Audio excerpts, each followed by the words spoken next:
Welcome to Marriage Monday with Jeremiah and Savannah Jennings.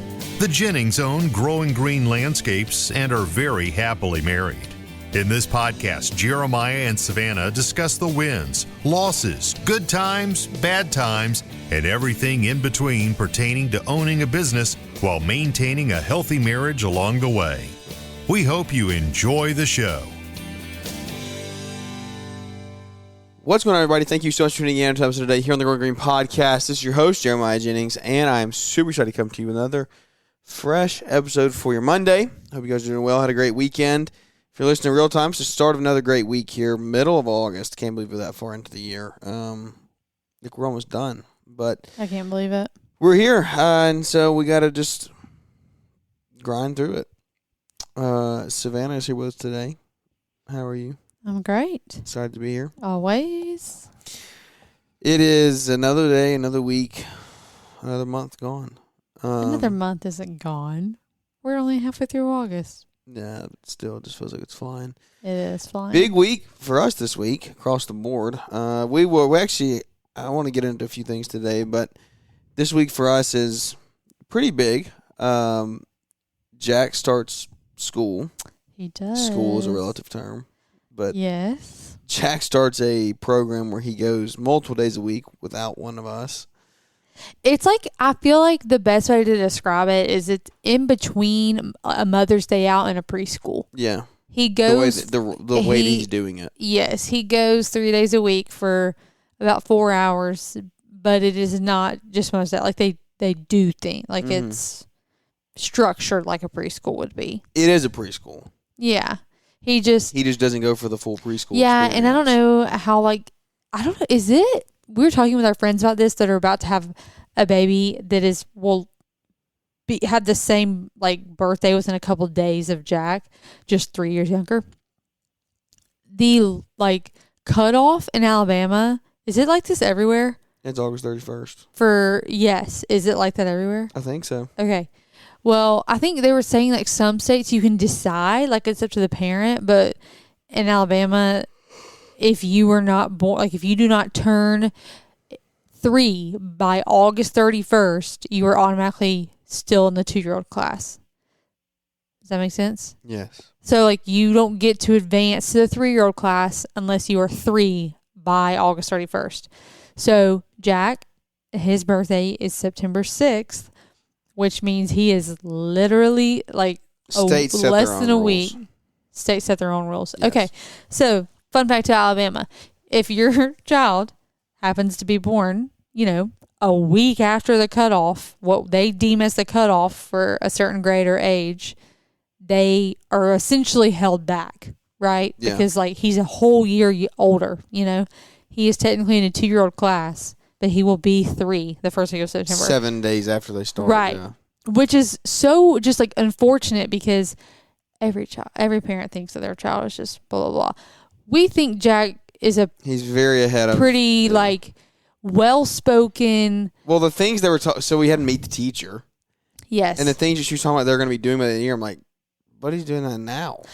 Well, that's not true. I mean, some things. But I was saying all of that to say I was kind of nervous because I was like, if they put him in a class with a fresh 2-year-old, that's very, 2 is a huge totally jump, Jack a fresh barely 2 started and an talking old 2. to. Yeah, are very different. I was like, I don't want him to be slowed regress down. Yeah, by putting him, with a child that's essentially a year younger than him. Because at this age, the ages do matter, right? A lot. It's 6 months is a huge jump. So, anyways, they have him in what they're calling a pre-3 class, which means that... Which in most of the kids in there today were very similar. All of these kids' birthdays, I think there was 14 of them, or were within a couple months of each other. So they're all about to be 3, but also don't make that cutoff. So, it's going to be good. They'll be doing lots of fun stuff, learning, how to be a little bit more independent and doing things by themselves. And I think that's probably naturally what happens because they don't have mom or dad. When they turn over their shoulder, there's nobody there for them to just make them, do it. So I think some of that might naturally happen, but it's still just oh my goodness. It's gonna be good, but I think I wasn't expecting it to be hard for me in the way that I think it actually will be until we went today to meet the teacher, and it does feel weird. Yeah, like this will be the first time that we've ever put him in a situation like this where, people don't know him. Mm-hmm. So yeah, because like his Sunday school classes and things like. Well, first of all, it was us. Mm-hmm. Yeah, it was us and another couple, but like we knew the other kids in there, and we were heavily involved. And did we do that for 2 years? Mm-mm. No, it was just half. One. Really, it wasn't even a whole one. No, we did it the majority of the year. I mean, we didn't stop. We started in August. We didn't start till February. We stopped March. until we went all the way through March.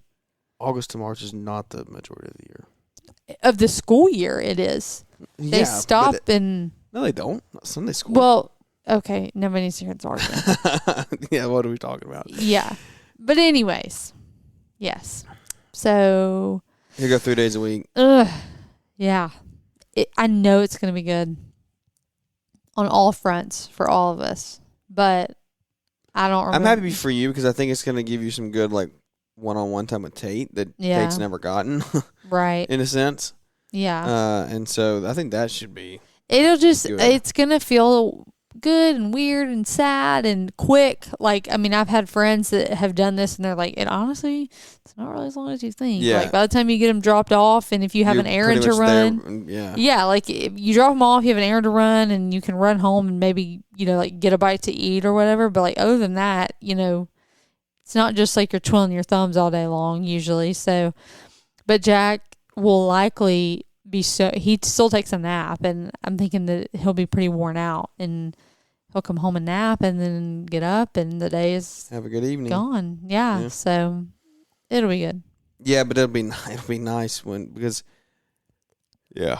hopefully he gets a bunch of energy out because in Alabama, freaking wintertime is 5 o'clock. It's dark. So like literally 5:05, it's dark outside. Like dark. Yeah, they put like headlights on, pitch black. Yeah. So yeah, that's what's going on. Then we got trades coming up. I know it's a big week for us. It's like really all good things. Like, I'm super excited about it, but I'm still like kind of hesitant because we will be here for the first day of school, but then his other 2 days we will be in trades. So that will be like a little sad for me. Like, I don't know. It doesn't make any difference that I'm here, but also I don't know. It's the first week, so I'm like, I'm just glad we're here for the first day. Yeah. That would have been sad. First day. Yeah, we probably just would have held it back. I don't know. Not held it back, but like just waited until the next week. Yeah, because that would have been sad. But no, we're very excited. So he's got school, and then we leave for trades, and my gosh, are we ready? Are we ready? I think, did we say last week that Tate is not coming with us? Yeah. Yeah. Yeah. Oh, yeah, because we were talking about me sleeping. Yeah. Are you pumped? That's what I ask Jack all the time. Are you pumped? Yeah, I'm pumped. Let's do it. Don't overdo that. It makes me so mad. It's already getting overdone. Everybody has kids. Like, kids say things, right? I mean, like, they go through little phases where they say stuff. Like, there's so many things that Jack said up to this point in life that we've forgotten about. Yeah, it makes me sad. Like, we got to start blogging it or something. I don't know. Yeah, because there's definitely stuff. But anyways, he's on a let's do this kick. Yes. That's what he walks around saying. Anyway, I want to kind of get into something today that we won't go super long and we won't go super deep, but it may be kind of deep a little bit. Just talking about like how we can actually serve one another better. And how spouses can serve one another better. Yeah. In today's world, like, literally the majority of when you start a relationship, it's like, what can I get out of it? Yeah. What am I going to receive? How am I going to be treated? Like, that's literally, I see people post that all the time. Like, how am I going to be treated? Right? Like, am I going to be treated fairly? Am I going to be treated this? Am I going to be treated that? And I think there is place for that. You don't want to be in like an abusive relationship or something. But at the same time, we look at marriage in a sense of like not what can I give, but like what can I give. And so we've seen. Wait, say that one more time. Marriage is based on not what can I give, but what can I give. You're saying that's what we should be doing? Correct. Yes. I thought you were saying that was what's happening. No, that's what that's how we should be looking at marriage. Right. And we've had major growth, I would say, in the last year to 2 years. Probably the most of, like, we don't really focus on who wins and who loses an argument now. Yeah. It's more of a like, hey, what's the issue here? How can I fix this to love you better, to serve you better, right, to take care of you better? And so, I think that I want to go through this a little bit and why does serving your spouse and putting your spouse first matter? One's biblical, right? Mm-hmm. Ephesians is literally, husbands, love your wives just like Christ loved the church. And so the culture of America is me first, my, and that like what can I gain from this? That takes down a marriage. Like that is not, it's literally the opposite of what it's designed for. Right. And so I think that so many people today, and this is where, you know, I may ruffle some feathers or people may not really track with this, but the whole self-improvement,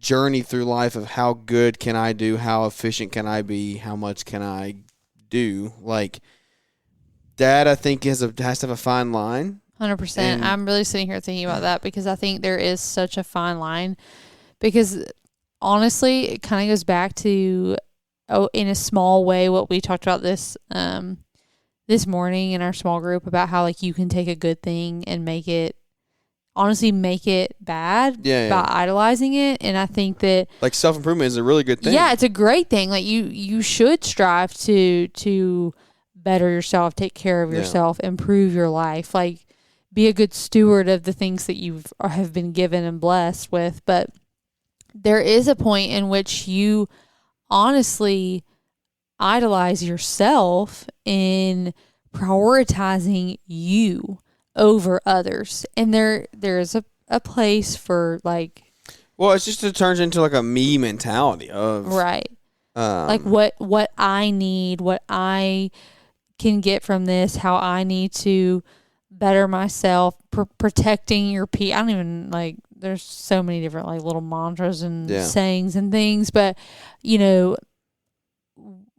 what can I do for myself to be better, to do better, to know more, to go farther, like all of these things that you end up putting down others around you and honestly like isolating yourself in that way of just focusing on you and not this, those well, around you. It also leads into like the whole book that we're doing, The Elimination of Hurry. Like this is how you end up in that.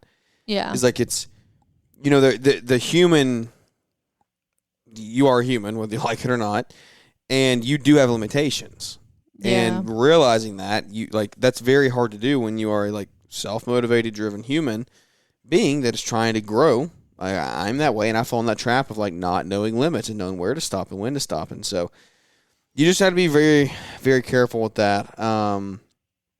Because, and also, I think I've talked about this on the show before, but nothing gets under my skin like people that just like use I and my instead of like we and our.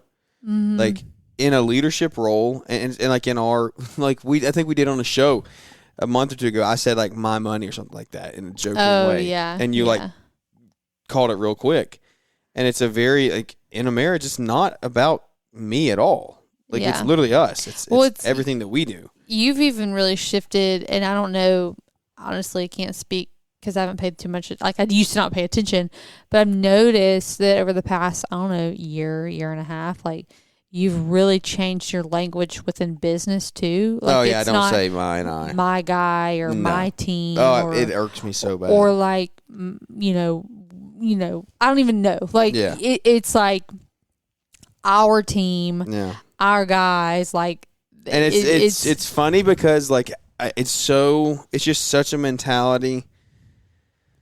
It's just a mentality that I try to embody. Like, even if it's just me talking on a story and it's me out working, like I say we. Like, we've got the guys, or like, we're out here doing this, or whatever. And I was watching a story. Shout out to Jared Krause or Crew, something how you say his last name, but JC's Lawn Tips on Instagram. He was doing that the other day. He works solo, and he was saying that exact thing. He was saying, like, we're out here building this wall, and then in the next story is like, I'm alone. I don't know why I say we. It just comes. That's just what I do. I mean, that's to me, that's like a good leader. That's a sign of a good leader. Like, you don't need attention, and that's our pastor, lead pastor of a very large Southern Baptist church here. Mm-hmm. He was literally the president of the SBA. Like, he has all the accolades you can have in this realm of people. Up until like a year ago. And so, that's perfect. My case in point, right? Like, he literally announced himself as he is one of the most like humble people.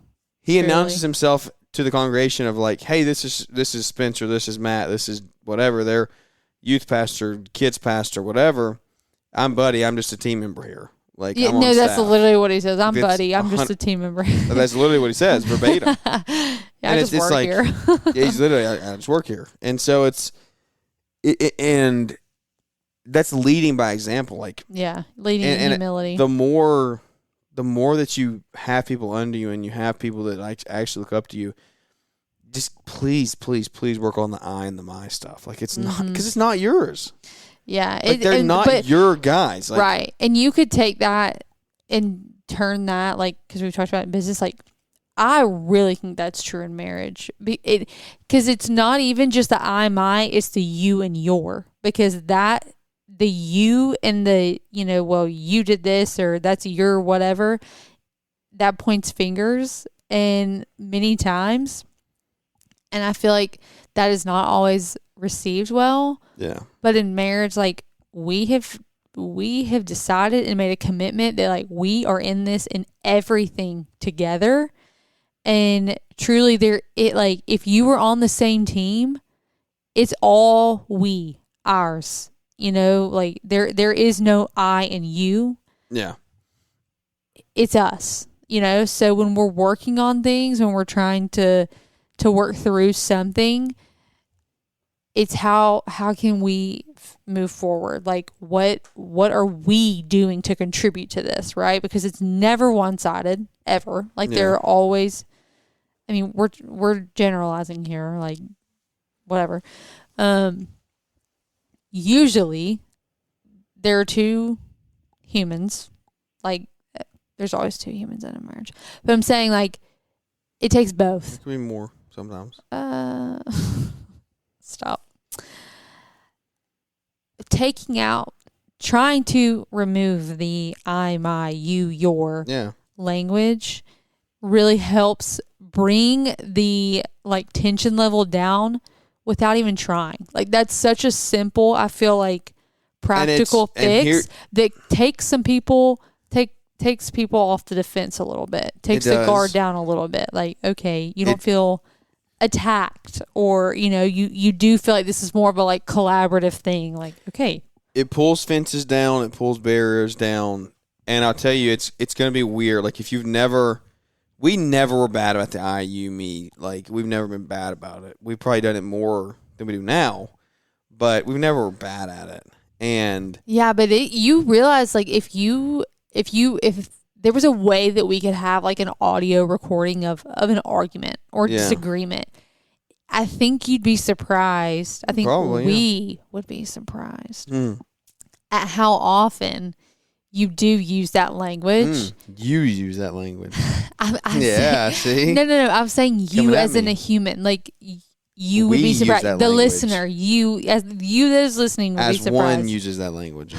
Okay, please stop. What's going to be... You're getting aggravated. The thing is going to be is it's really weird, right? If you do that, because again, when one does that, when one speaks that way. Okay, stop being so literal. Like, you know what we're getting at.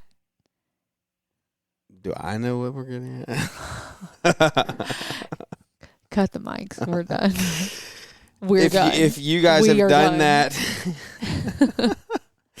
if we've done that in the past, and you and your marriage have done that in the past, it's going to be weird. The first one that starts like transitioning into that you're going to be like, what are you doing? Like, what? And don't discredit that. That's the thing. Yeah, like, it's an effort to take equal ownership and correct. responsibility in what's going on. And so don't discredit that. If your spouse does that or you do that and your spouse doesn't receive it well, okay, just expect it, right? Because that's not going to be. And we're not saying like be stupid with it. Like if you were having a discussion and you're trying to like explain how you feel, you don't have to be like, yes. we feel like this is use what's common going sense. on. Folks. Yes, it's obviously. Superpower nowadays.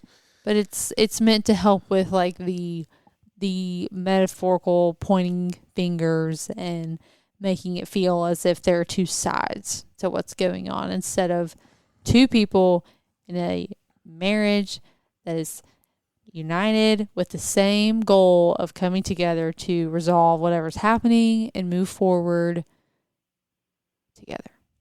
So putting a spouse first. Yeah.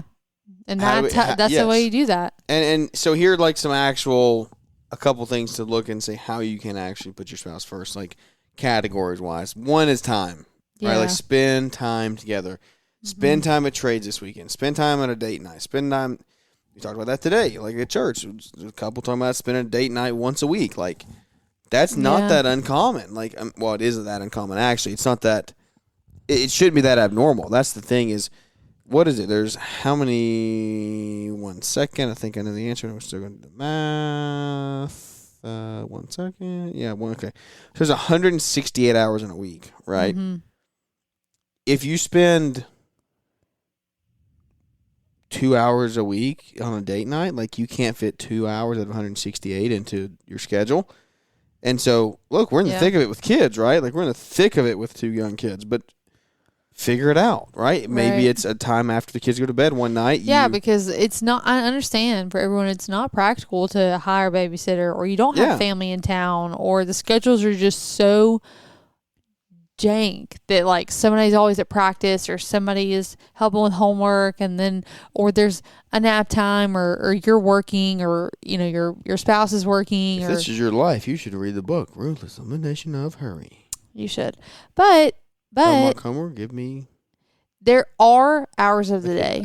It's just if it makes it above your cut line. The cut line. That's right. Where's your cut line at? Yeah. Be intentional, right? Quality time.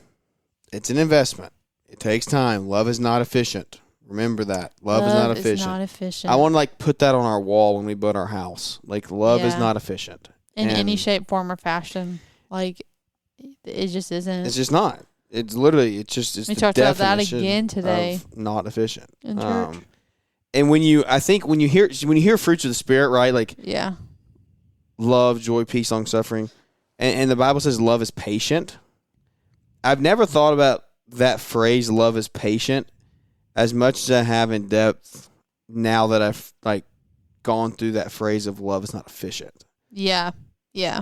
When you hear the love is not efficient phrase and then come back to the love is patient phase, you're like, okay, that makes a lot of sense. Like because I think it's in a different perspective. Yeah, I think a lot of times we think of the love is patient thing as like being patient with them as people. Like he talked about the verse, I can't quite remember where it's from. It talks about bearing with one another, like in their shortcomings, essentially, like being patient with them as human beings. And I think that's a lot of times how we think about being patient with people, like being understanding of them and not being quick to anger and things like that. But, I mean, no, you can take that quite literally, like being patient, slowing down, taking time, things like that. Like that is love, you know? And another thing, like, because so often, time is what everybody goes for, right? Like time is where the money is. Like that's what people want. That's what's rich. Like you want to be rich in time. Yeah. And so to sacrifice your time, that is love. Yes. So I think that's another thing is like that's another just confirmation, like that is what love is, to be patient, to give up your time to invest together, and spend it together. Yeah, time's the most valuable thing you have. So you should give, if your spouse is the most valuable thing you have on earth, which they are, then you should probably spend some time with them, because time is the most valuable thing you have as well. So yeah, agreed. Okay, take it away. With communication. You love to do that. I feel like we talked about communication in a way a little bit. I think you just have to make sure that when you have conversations, you want to make sure you're listening to actually understand. Yeah, to really hear them and what they're saying, feeling, going through whatever the context of the conversation is. Perfect example was 20 minutes ago, or an hour ago. Yeah. I did not listen to understand. I listened to respond on what you wanted to do for the rest of the evening. Like I didn't even let you get your statement out. Yeah. I just wanted you to have my response. Yeah. And so that happens. Yeah. Yeah, it's part of it. So I think we're in the thick of it, folks. We don't have to figure it out. We ain't got nothing. But it is things like you should be able to realize this, and that's what we want here. That's what this show is about. Is like, have the conversation, right? Bring this stuff to the forefront of your brain to say, okay, that actually is like, because quite frankly, if we didn't sit and talk about it like this, I would not have thought about that conversation that way. Mm-hmm. I wouldn't have thought about what I did there. Is like, it's a prime example of listening to respond versus understand. Yeah, and I think another one is, putting your spouse first. I think this is something that, quite honestly, we could use some improvement in, and we're getting there. But in decision making, I think that, in the big things, yes, but we can get kind of caught up in the rat race of just like every day, that we forget how much our decisions affect each other. Yeah. And we need to be better about consulting each other before making decisions. And that goes for like everything, like from plans to financial things to like, I guess just like plans, financial, like parenting, like, yeah, that's another big one. Like when we are that, and we're learning that, right, as we have super young kids, how this is kind of, and not always in the moment. Like, I'm not trying to be crazy. Like, let's be real. But if we have something new happen with Jack, scenario, whatever, like, we should be coming to each other and like, hey, in the future, like, how should we handle this? Like, how do you want to handle this? This is what happened. This is what I did. Like, is that something you agree with? Not like, I just think pose the question before you make a statement, right? That's in that decision making process. It sits us between the eyes, both of us, because we're both like, just do it, people. Yeah. Like, we should ask each other, okay, what are we gonna do about this? Like, yeah, he's pitching. Well, that's what we're saying. Consult the other one. It's not just an informative thing. But don't just say, hey, he's doing this. We got to, like, we're doing this. No, it's not just an informative thing. Like, hey, what are we doing? Like, or this needs to be figured out. It's like, hey, what do you think about this? Like, give their advice. Bring solutions because here's the thing. If you're married to them. And talk over each other. It's fun.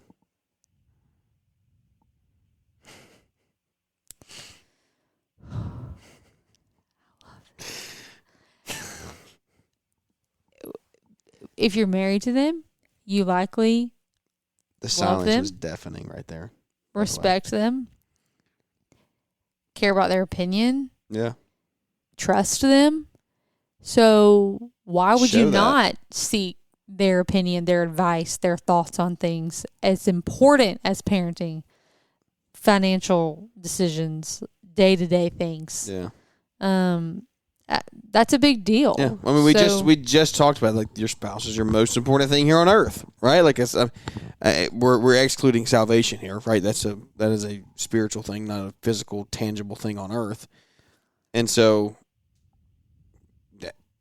you should probably talk about it. Yeah. You should probably talk about your thing, your day-to-day life, thing. what that looks like. So, Yeah. I think the area that also gets overlooked a lot, especially when you start having kids, is like the actual part of physical intimacy and what that Closeness. is, Yeah. like as a couple. And like it's not just about having sex and having babies, right? Like it's how do you remain close and grow close, right? As a couple with kids that is doing life. And you have to remember, like, you're constantly dating your spouse. Like, yeah, please date your spouse. And you know, we talk and we have conversations just thinking back on like things we did when we were dating, what that looked like, and you know, some of those things that were fun and spontaneous and you know felt weird in the moment back then was now is like it's just everyday normal stuff. And I think that the routine, the normal, it takes some of the fun and the love out of it. The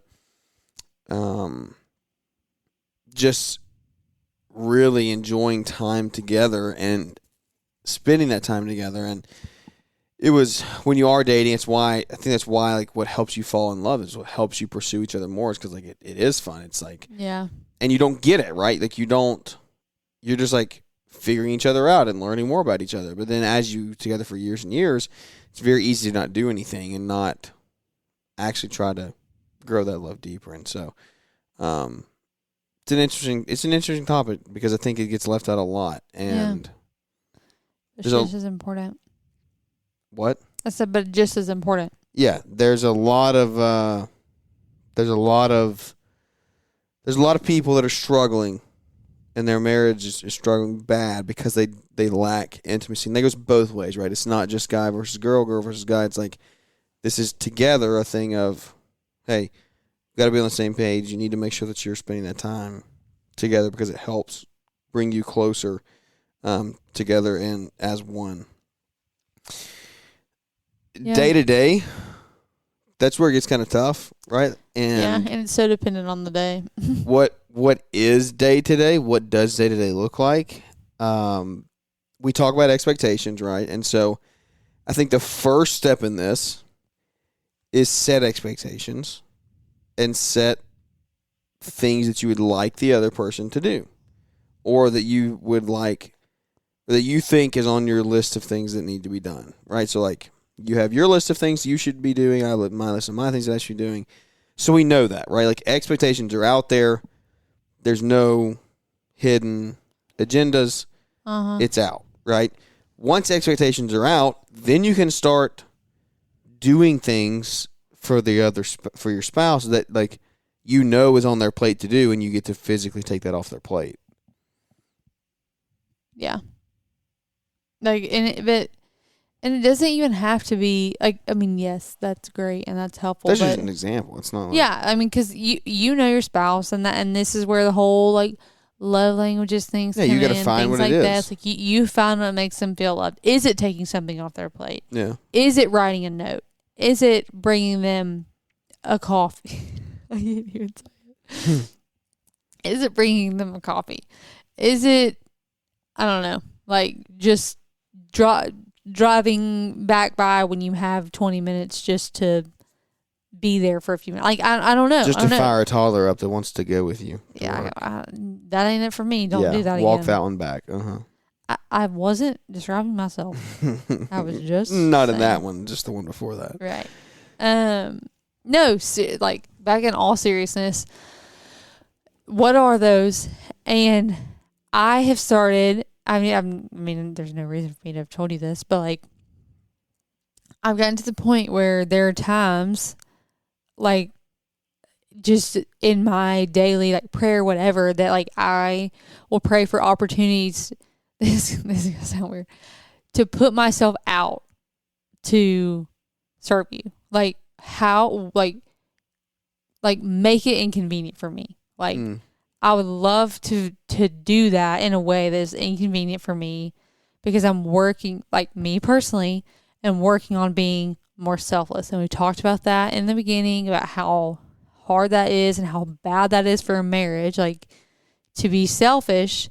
And I have like had that become a thing. Like, what are ways that are inconvenient for me to do that? And I think that is important, because it's not like, we've talked about this so much. It's like serving one another and loving one another and growing together is not always convenient. It's not always efficient, and it's not always convenient, but you do it because you love them and because you committed to it. First of all, you love them and like you're in it.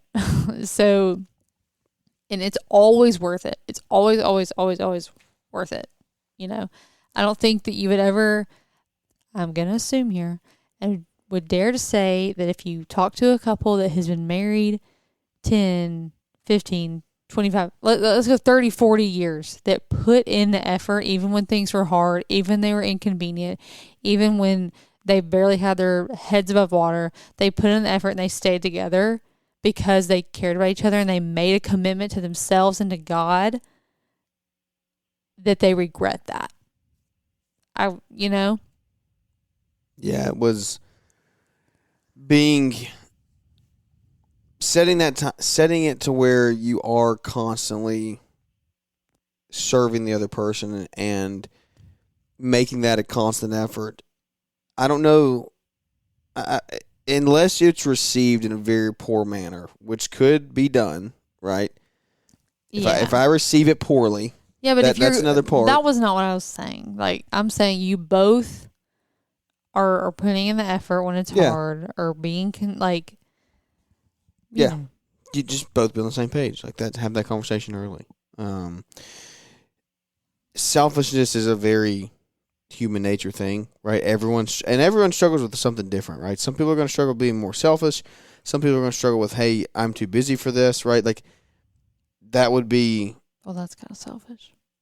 You think you're too busy to be there for somebody else because your things matter No, more. No, that's not... No.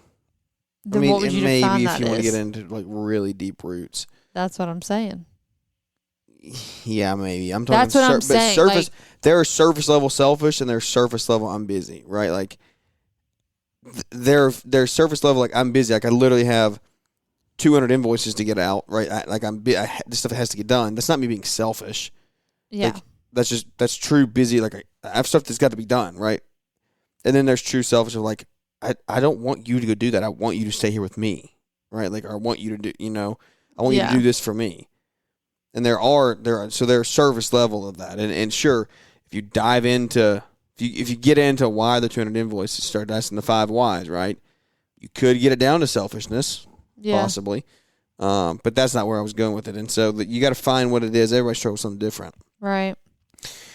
I just think that as you continue to grow, as you continue to have a marriage that is maybe not thriving, right? But you're trying to get it up, and you're trying to get it running, and you're trying to get it just retuned. Maybe you've been married for a while and you've fallen into like this trap of the crazy cycle, and nothing positive is coming, and you're not really getting anywhere. And like, I don't know.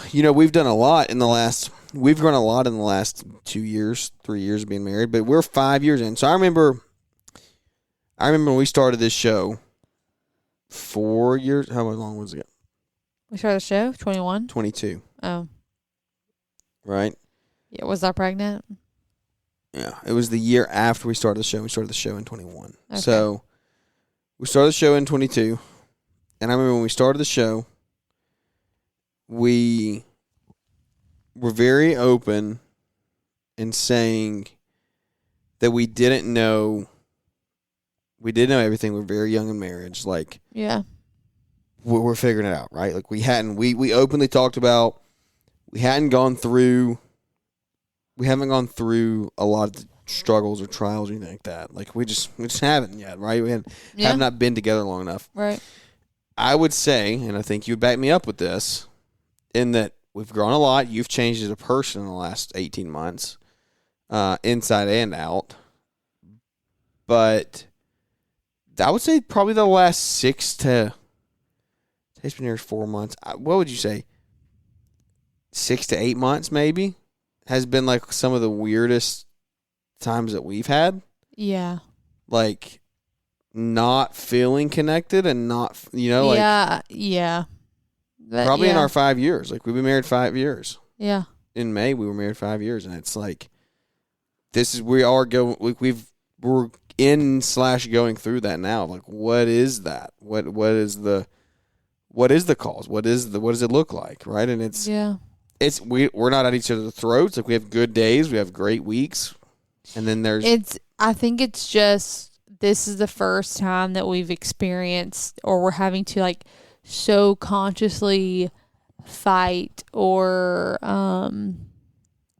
combat, I don't know how to like term that, the roommate phase. Yeah. Like yes, that's what 100%. I feel. Like that's where I feel like the disconnect comes in, is like we have like let ourselves somewhat. No. I don't think lead is. I think. What do you mean then? Like how? Yeah, sure. You can say lead. It's but like, not. You don't. Everyone life is gonna do this to you, right? Like, that's what I mean. Like I don't. But we haven't consciously let ourselves just slip. We haven't even really subconsciously let ourselves slip. It's just like we're doing life in ways that we've never done life before, so that's what happens. Like, it's not, we haven't subconsciously like put our marriage on hold. We're doing things and doing life like we've never done it before. So it's presenting new challenges.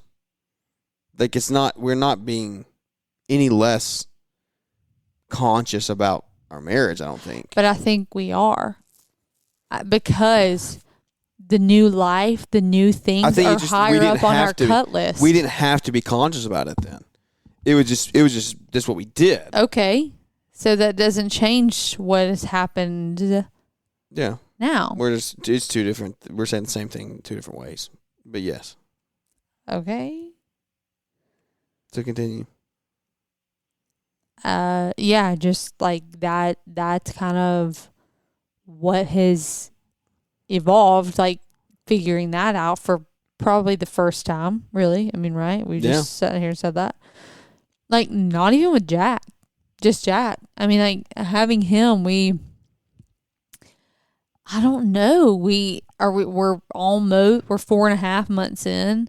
People ask the transition, because I mean, that's what this is centered around, right? I mean, it's having a second kid, and the fact that it might be closer to 8 months than 6 is like, I just like really struggled at the end of my pregnancy, I guess. Like, I just was not cool physically or mentally.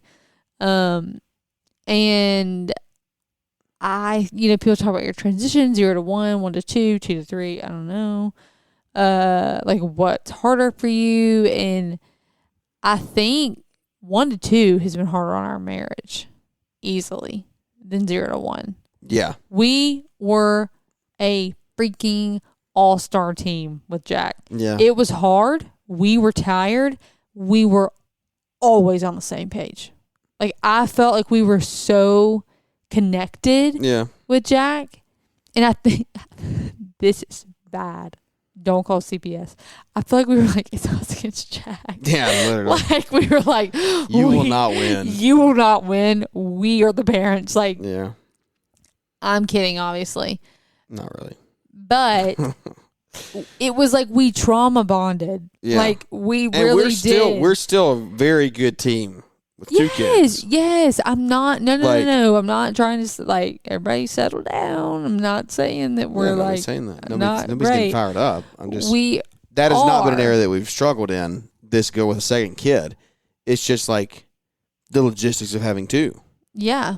And then it's the logistics of having 2, and now it's like rubber kind of meets the road, and you see what you're made of as far as like how well do you actually prioritize your marriage. Yeah. Like, how much time do you devote to it? And that's, I think, where this is kind of stemmed from for us. And like, okay, no, like, there actually are some challenges now and some roadblocks, and as far as like the time isn't just in front of us. Yeah. Like, time isn't just like we're not just sitting around. Like, and we don't just have one kid to say, hey, can they come hang out, or can you come watch? Yeah, two's totally different. Or the kid's down for a nap, or they're down for bed at whatever time, and we just like have whatever to do. So I think that has to be part of it. So I mean, that's just a natural evolution of life and where we're at in our family, and adding another child, and so it just adds to it. But I mean that's why I think we're at that place, and or we're working through that. So I mean, this it really hits home for us. It's stuff we're personally working on. So yeah. So when we say we're excited for trades, we mean it, because we need it. Yeah. No, I mean, it's a very good example. And I think, sitting here talking about, and talk about this and we'll wrap up. We said we weren't going to talk. It doesn't have to be fancy or anything. It doesn't have to be expensive. This is me talking to you and us talking together. Like, when the kids go to bed, oh man, such a big circle here. People who don't have kids, or maybe do the life differently than we do it, or whatever. Like, our kids have pretty strict bedtimes to an extent, right? Yep. Especially the baby. Yep. And because that works for our family. Because it works for our family, but it also is proven that they sleep better with some structure. Yeah. Right, with structure. Hate to break it to you, not going to try to come at you at all. You all have. I don't know your situation. I don't know how you've raised your kids, right? So it can't be personal, because I don't know how you've done it. But we have seen when people don't prioritize that, they don't get kids to sleep through the night. They get kids that are up and down. They don't ever get in good sleep cycles. Like, just happens. Yes. There's some exceptions. I mean, your child's temperament and whatever have a lot to do with right? how they sleep. Like, we could just be very blessed. I don't know.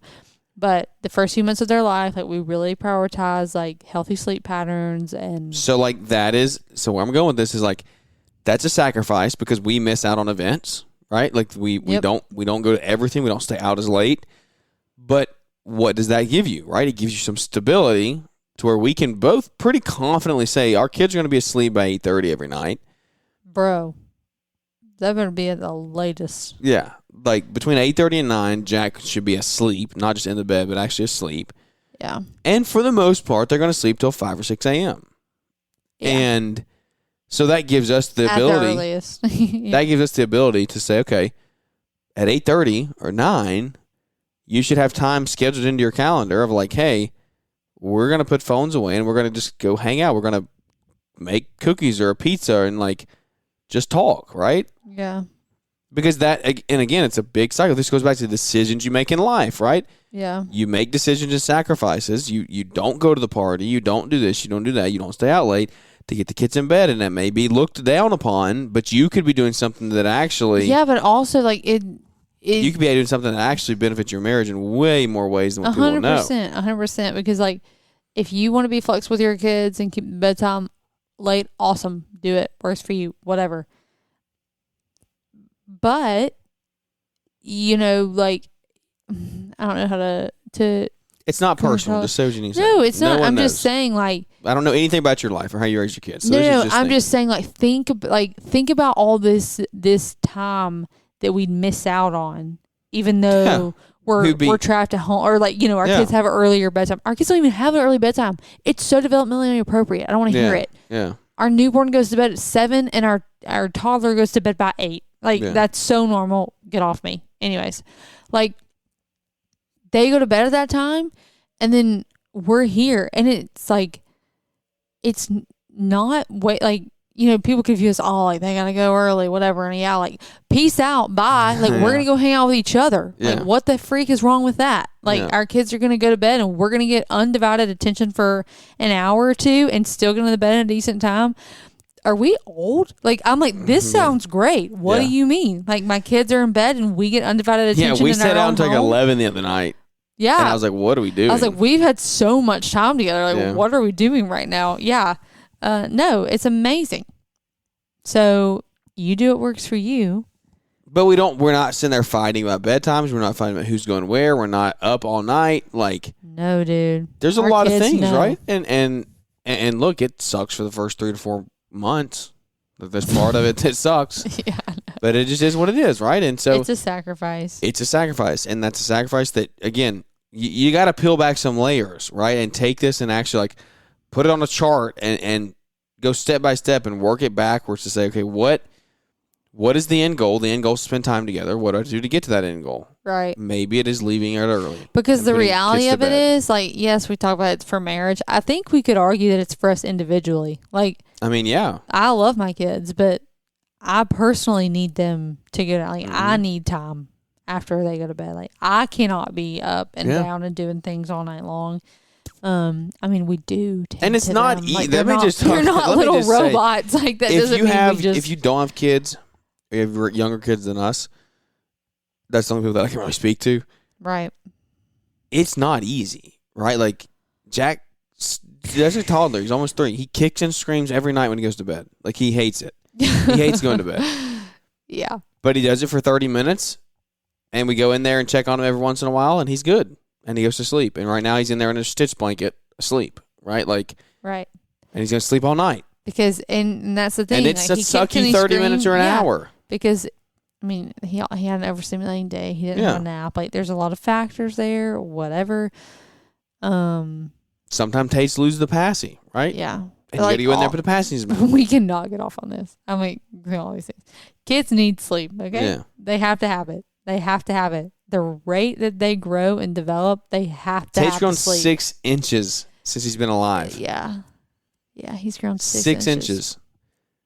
He physically. 6 inches in 4 months. Do you realize how tall you would be if you did that for your lifespan? Like if you did that through 18? No, oh my gosh. 6 It would inches be 12 a inches a month. year. So you grow a foot a year, 18 feet. No, I mean, you start out at 1.5 feet or whatever. Yeah, you'd be 20 foot tall. Like if that rate can, like the amount they grow in the first year of their life is insane. I wonder where your brain would be if your brain developed at the rate that their brains develop within the first year. Because like they know they can't even see straight. Yeah, when they come out. They come out. And then, by 1, they like have some words and can do sign language and they recognize people. Yes, have memory and crazy. Yeah. I don't know how it's turning into Anyways, kids thing, but spend time they gotta together, have their folks. Make it intentional, have sleep, all the things. So we're going to trade this week. It's going to be a great weekend. I can't wait to get away and do it. It's hard. Can't believe it's already here. Going to Savannah this year. I know. I don't know where we're going next year. There's a couple of things on the table. We'll find that out by next episode probably. So stay tuned for that. Will they? Yeah, they'll probably announce it there. So Okay. I hope you have a good week out there. We got a couple days of production. Got to get things done. And then we are on a flight out early Thursday morning and ready for some. We're milking this thing for all we can. Ready for some R&R. So Yep. I'm excited. But guys, thank you. Appreciate you. I hope this show brought you some value. Maybe we went a little deep. I know we said we weren't going to go deep, but we did. These are kind of the ones that I like, though. These are the ones that we actually get into the weeds and talk through some of the stuff that maybe your friends and peers around you aren't talking about. And this gives you some food for thought to take home to your spouse and talk through and hopefully work through as you grow together and raise kids and a family and change the world and share Christ. So anyway, guys, thank you for tuning in. I hope you enjoyed it. Leave us a 5-star rating review if you did. Without any further ado, that's going to wrap this episode up. And we look forward to catching everybody here on the next one.